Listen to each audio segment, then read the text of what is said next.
Hey sir, we are Group 2 and this is our final report. I am Lawrence G. Pinaso and my co-reporter are Haj Lindon C. Palma, John Mike C. Uñez, Ronald R. Dumangas, and Danny J. Lasea.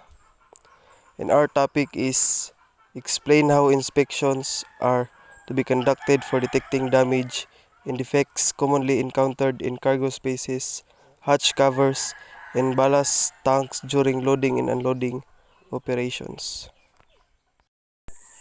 Actions include visually checking for structural defects, corrosion, cracks, deformation, testing hatch water tightness, ultrasonic or hose test, and inspecting tank integrity to prevent structural failure.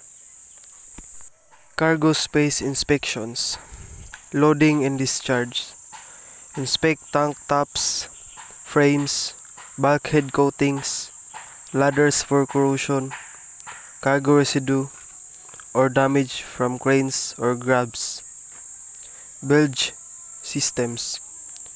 Check bilge wheels, covers, and non-return valves for functionality to prevent water damage. Structure. Look for deformation, cracks, or pitting in the hopper tanks. Bulkhead and side shell plating. Okay.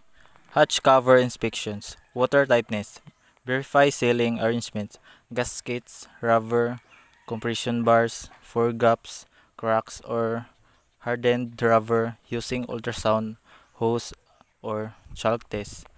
Functionality, test hydraulic systems, plates, and drain channels for damage or blockage. Structural damage, inspect for dents, cracks, or corrosion on hatch panels, especially near edges. Ballast tank inspection, structural integrity, check for corrosion, scaling, pitting, or deformation of internal stiffeners. Coating and add-ons, assess the condition of protective coatings. Leakage prevention, check manhole covers, gaskets, and air sounding pipes. Operational monitoring, loading and unloading control.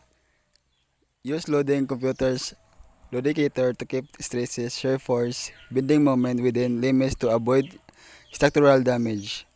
Supervision, monitor stevedore, grab, handling, and crane operation to prevent impact damage to vessel structures. All inspections must be documented with significant damage photographed for repair planning.